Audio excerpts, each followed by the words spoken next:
Welcome back. This is the official part 2 into Galina Trefil's story. This is a very shocking story, one that has definitely grabbed me and sent me down a rabbit hole.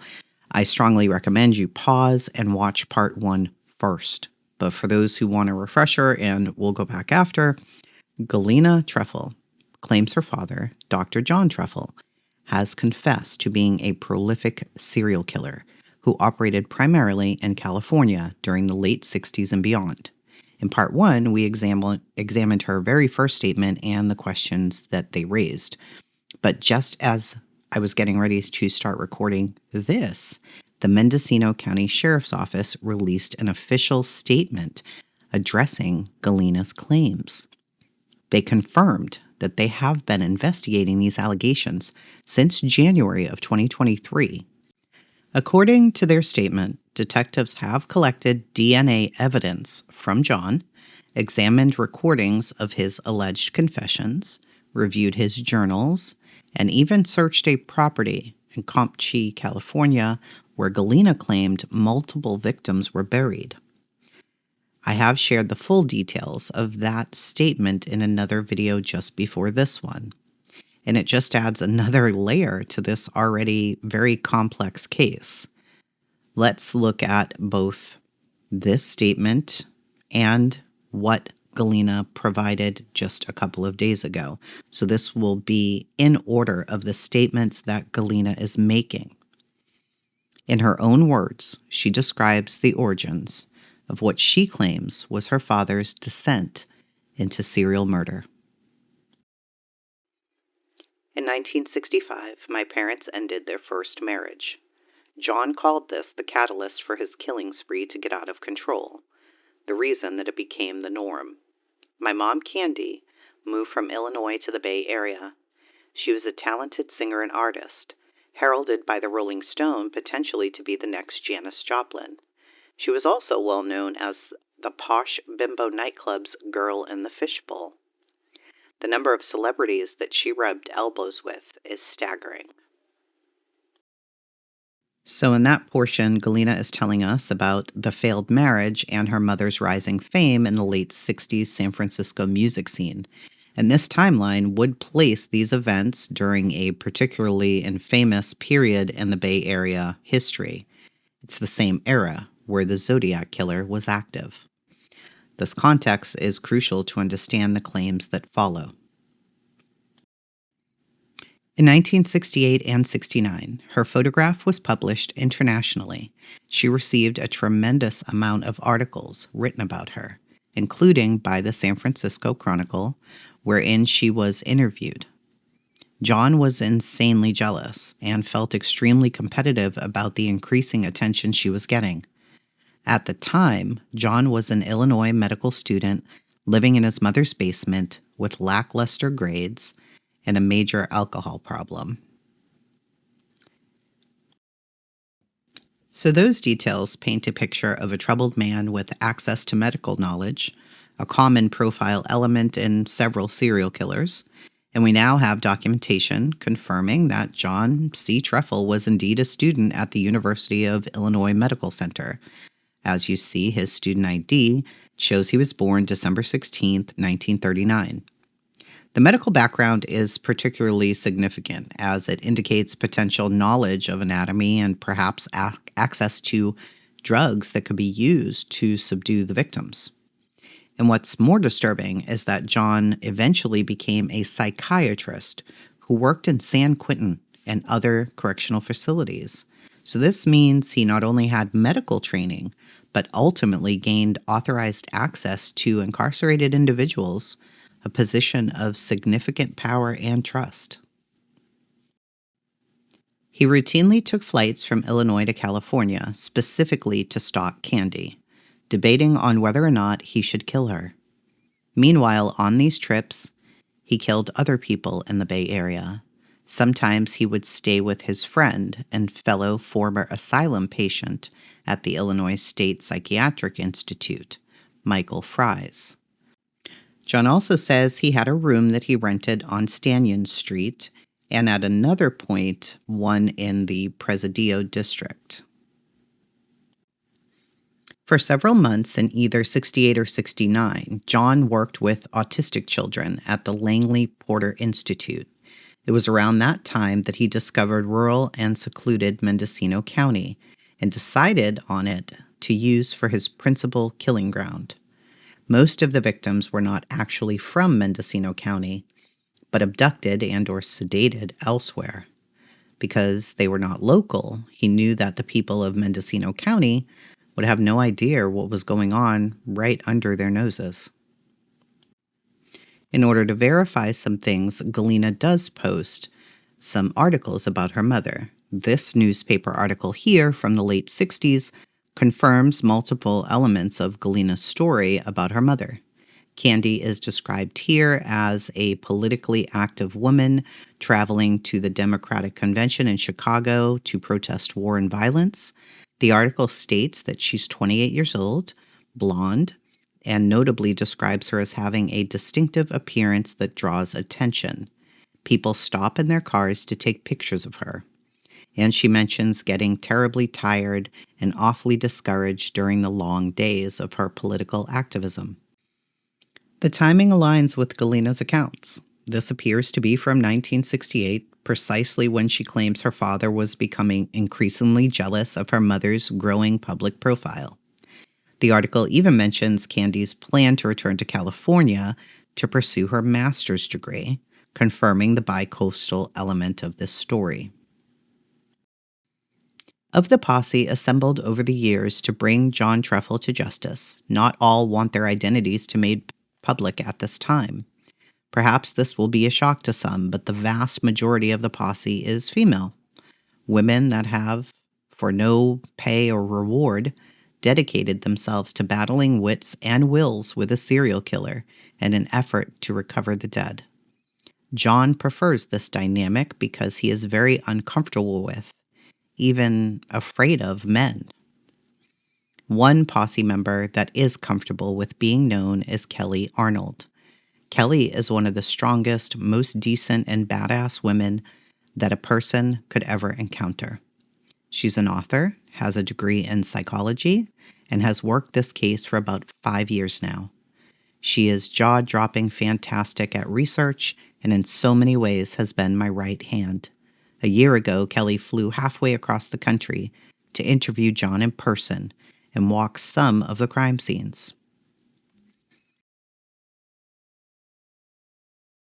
Galina Trefil's father has come out as an SK in the Northern California area. She's taken to social media to try and get attention drawn to the cases because, well, these things happened over a period of nearly 50 years, and despite having given the authorities all the information on it, nothing has really been done. She is hopeful that by going to social media, there will be a push in the right direction with the appropriate people through media, press, to further investigate this, to really get out there and bring justice for these victims. Her father was a psychiatrist and surgeon in the Northern California area, a real Dr. Jekyll and Mr. Hyde, and most of the victims are hidden among the trees. So this is where it begins. We're going to tell the story.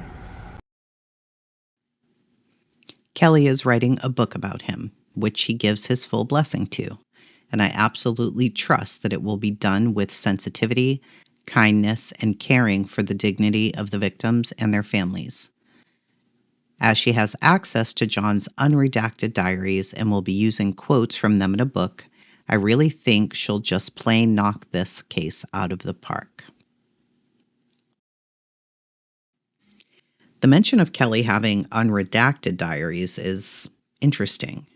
If these diaries contain detailed accounts of murder, they are crucial evidence, but it's worth noting that no law enforcement agency has publicly acknowledged being able to place anyone in the journals that they have from John to any crimes that they know of.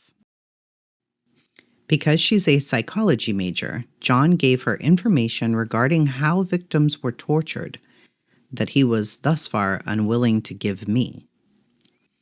The paragraph below was taken by Steve R. It was from an interview session with John in 2023. At that time, Kelly and I had hopes that he would reveal the location of two particular named victims. For all of our efforts, for all that we both tried, he was unwilling to say where he put them.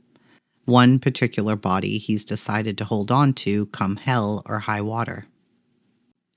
This next post is Galina answering some questions that people have been asking, specifically about her relationship with her dad.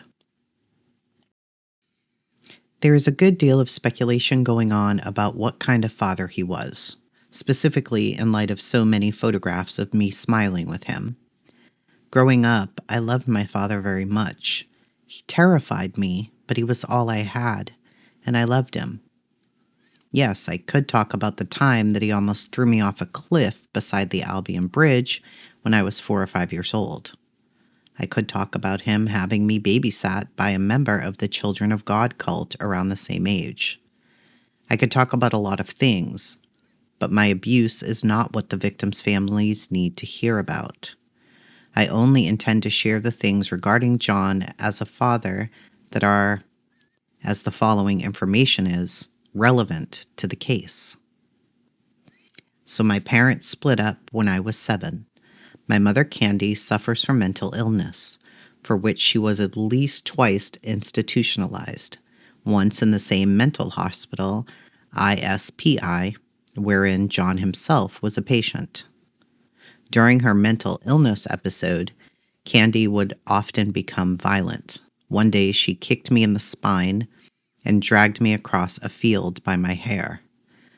The next day at school, it hurt to walk, and I stayed in the nurse's office crying from the pain. My father kicked Candy out. He didn't want the attention that such a beating could result in. He didn't want another investigation. At that time, my parents were already being investigated by the Mendocino County Child Protective Services. I think the investigation started around 1985 and went on until something like 1989. CPS was concerned that John might be a child rapist and that Candy had covered it up. The investigation was led by Michael Rice after a Fort Bragg pediatrician discovered that I was suffering from an STD. Peterson was the lawyer's name that my father hired to ultimately make the sex crime investigation go away. Peterson succeeded, but he couldn't do anything about the local gossip that my father had been long-term raping me. This gossip was so extreme that I ultimately had to change schools just to get away. And I have no doubt that quite a few locals will recall the rumors to this day. That is a very disturbing allegation. Galina states that CPS and law enforcement suspected her father of sexual abuse, but he was able to legally maneuver his way out of accountability. Paints a picture of a man who not only knew how to evade suspicion, but was willing to do whatever it took to keep himself from facing justice. And if he could manipulate the system in a case like this, it raises the question, what else was he capable of covering up? Prior to the pedophilia investigation, the Mendocino County Sheriff's Department had, back in '83 or so, come to John's home in the middle of the night and ordered my father to hand me over to them. Earlier that day, my father had been in a rage and attacked my mother and 2 older half-siblings. My mother was afraid that it had been his intent to murder the 3 of them, and the family therapist, Lori Bloom, urged her to contact law enforcement in case I might also, at the age of 2, be killed. As I continued to look into Galina's claims, I decided to check out Candy Trefil's Facebook page. My goal was to see if I could find anything that would either confirm or contradict Galina's story. And then last night I come across this. A commenter directly asked Candy, "Do you think your husband is the Zodiac Killer?" Her response, "Certainly not. He's funny, a joker, and so am I." Then the commenter asks, if she believes Galina is telling the truth or if she thinks she's nuts. Candy simply responded, "I don't know." She didn't outright dismiss anything. Perhaps she's unaware of what's going on. But she didn't say she's lying or none of this ever happened. Instead, she just said, "I don't know." In some ways, that's makes me question things even more. Does she genuinely not know? Is she struggling with conflicting memories? Or is this just an attempt to distance herself from something too massive, too horrifying to fully accept? If I'm honest, as I go over her page, she presents a drastically different version of events through her own words that she shares on social media. We see a woman who was deeply and is still deeply devoted to John. She cared for him for much of his Parkinson's disease and still claims that she goes to visit him. And in her later years, she speaks of their life together with warmth. She reminisces about their relationship, their struggles, the love and respect that she feels for him. She's often praising him in her posts. In some of the posts, she does acknowledge pieces of Galina's story as far as, yes, she was a teacher, she had hardships, she endured tough times, but there's an absence of fear, no mentions of violence, no accusations of monstrous acts. Instead, she writes about decades of companionship. So what does that mean, and how do we reconcile these two narratives? On one hand, we have a daughter who describes a household full of terror, a man who controlled and abused and murdered. And on the other, we have a woman who lived beside that same man on and off for decades and paints him as loving, if struggling, her partner. Could Candy have been in denial, rewriting her past to try to make sense of the life that she chose? Was she manipulated into being loyal by an expert psychiatrist who knows how to control those around him? Or are Galina's memories shaped by trauma? Have they taken on a life of their own? The contrast between their two accounts is unsettling, and it does force us to ask some hard questions. Where is the truth in all of this? As we continue to look at Galina's claims, we have to keep these things in perspective. So with that in mind, let's move forward. Now here I was with John, alone, and in the remote Albion redwood forest, he could do anything he wanted. He had almost 20 acres of complete privacy. John assigned me a job to start reading books on serial killers. He had a massive collection of these, all with meaningful underlines and side notes written by him into the margins. He had every single book written about Ted Bundy, sometimes 2 copies, one for home and one to keep at his office in Fort Bragg. Bundy was a major touchstone for him. John had a locked camper on the side of the house that he spent several hours a day in. John's library was massive, probably containing up to 5,000 books, and he probably read 3 to 4 hours a day in that camper. Posted opposite of him on the wall, there would later be hung an 8x10 of Bundy's corpse. Every day, the corpse stared back at him as John drank his morning coffee. John paid me 1 penny per page to read serial killer books, and this actually became noticed by the Mendocino Grammar School when I was found reading a book about Ed Gein in the classroom. A district rule was passed that serial killer books were no longer allowed in grammar schools. The school did not report that to CPS. After I would read a book, John would sit me down and discuss it with me in detail. He most wanted to talk about how serial killers got caught. Forensics were becoming a real thing in the 1980s. John had an intense love of chemistry and science, so I always assumed that this is why he was so focused on that aspect of serial killing. There was never any question about whether I could refuse to read the books. John's word was iron in our family. The majority of the time, John was very soft-spoken and even gentle. It wasn't common to see him switch over to the darkness, but when that did happen, there was no warning. His eyes, which were already dark brown, would go black. His face would flush red. He was incredibly physically strong. You did what he told you to do, period. As many preteens do, though, at 11, I stopped being as submissive. I actually worked up the nerve a few times to yell, to defy him. John decided to shut his personality change right down. I was kept in a room for 3 months. I was only allowed out to go to the bathroom. There were no phone calls, no TV, no letters, absolutely no contact with the outside world. I was given jugs of water, a cardboard box filled with dry top ramens, and rye crisp, nothing more. I had a pad on the floor, maybe 1.5 inches thick, a blanket, and a pillow, and there it was. He didn't speak to me, and I wasn't allowed to speak to him. The room had windows. I could have escaped easily. I could have. I remember staring out that window so many times, mindful I could just run to the neighbors. But to what end? John had said that I was bad, and so I was sent to my room.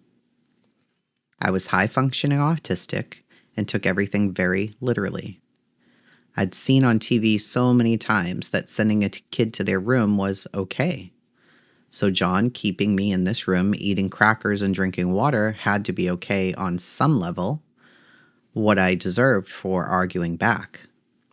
It occurred to me a lot, if I did run, I would probably be killed. John warned me hundreds of times throughout my childhood that if I left the property, I would be raped and murdered. If I wasn't raped and murdered, I would be moved somewhere far less pleasant than this room, the tomb.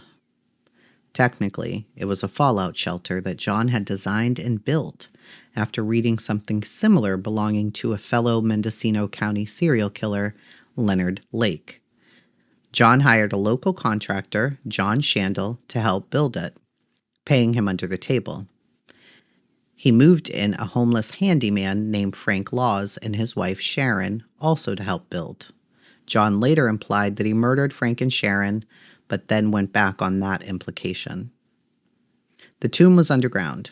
It opened up to a ladder going down maybe 5 or 6 feet. Inside there were bunk beds constructed to look like those in World War II at the concentration camps. No blanket, no pillow, no pleasantries. The walls weren't painted. There was no tile or flooring, just freezing cold cement. No electricity, no running water. It was pitch black. There were bags of dry rice and water and nothing more. From the center of the ceiling, there was a pipe for air. The opening by the ladder was kept chained and padlocked, shut from the outside. If I'd dared to leave that room that John put me in, he said I would have to go live in the tomb. I knew at that point no one would even notice I was gone, because I was being homeschooled. All that I could do was wait for the day that I would be set free. I didn't hate my father for what he did to me. Child abuse remains, for everyone that has gone through it, a deeply complicated issue. What was important to me was that he always told me he loved me, that he was the only one in my family that did. My mother abandoning me made me cling to my father much tighter because I was desperate to have one person, just one, that loved me. I could endure any amount of cruelty, if only the end result could be to have one family member care. John was hurting me most, but at least he was physically present. No one else was. John had 3 rules about the tomb. 1, don't go near it. 2, absolutely do not climb the hill. It was covered in blackberry bushes that he had put on top of it in order to ensure that helicopters wouldn't be able to find it. And 3, if I violated the first 2 rules, the most important thing was that I must never, ever, ever do is look down the pipe. The last rule always threw me. because I knew there would be nothing to see down there because it was dark, but I never disobeyed those rules. Many years later, when John confessed to being a serial killer, he admitted the tomb was constructed specifically for the purpose of keeping female victims long-term prior to murdering them. One victim was kept under there, he said, for 3 to 4 weeks before her murder. He said these women were essentially special. He became, in his words, attached to them. They were assigned names, as he didn't want to call them by their real names, because he was attached to them. They are the ones actually buried on the Albion property. 16 women and 2 men. He has refused to say where they were abducted from, but he repeatedly stated that most of his victims were either not local or were transported to Mendocino County drugged from several hours away. During the period when the tomb was built, John regularly traveled to the Bay Area, which he called his home for so many years, and he would pick up hitchhikers between there and Albion. John claims to have taken Polaroids of victims inside the tomb, which he buried in boxes throughout the property. Okay, so that was a lot. And if this is true, this means at least 18 people, 16 women and 2 men, are buried somewhere on John's property. And that's not just bodies, that's evidence. You've also got photographed Polaroids hidden in boxes. John claims they exist. And the question is, does anyone have the will to find them? There are only a few photographs of the tomb that I know of, taken during its construction. These have been shown to law enforcement. Some kinds of evidence can be easily disposed of. A 10-foot room made of solid concrete is not one of them. Still, nothing has happened. Who knows what kind of forensic evidence could be within that horrible place, just sitting there, just waiting for someone with a scientific background to do their job. So many bodies will never be found, but a bloodstain with a genetic code could reveal to a family at least what may have happened to their loved one. They could have closure of no longer waiting for a missing person to come home. They could properly mourn. The families of the victims deserve that. So why don't they have it yet? Okay. Galina has been adamant that there are bodies buried on John Trefil's property. She has stated physical evidence exists, including Polaroids hidden in boxes. But if law enforcement has searched and found nothing, we have to ask, was the right location searched? And if not, why? More importantly, the tomb, the underground bunker John supposedly built to hold victims before their deaths. If it still exists, why hasn't law enforcement examined it for blood evidence, fibers, some kind of forensic trace? Galina makes a compelling point. You can destroy documents and hide Polaroids, but you can't erase a 10-foot concrete structure. If it's still there, it could be holding crucial evidence, waiting for someone to finally test it. So what happens next? Law enforcement says they're going to continue investigating, but will they actually take the next step? Will they search the locations that Galina has repeatedly pointed to? Or will this case become another cold file with short media releases, leaving the truth buried? One thing is certain, Galina is not giving up. She has made several posts after Mendocino County came out. This story is far from over. We've only just scratched the surface of Galina's claims, and there's a lot more to break down. If you want to follow along with the entire story, I've created a playlist called Galina Trefil, where you can watch all of the videos. If you haven't already, hit subscribe, turn on your notifications. We're going to keep diving into these. Let me know your thoughts in the comments. Do you think that there is some truth here, or is there something else entirely? I'm working on the next video now. Hopefully we will have that up by tomorrow. See you in the next one.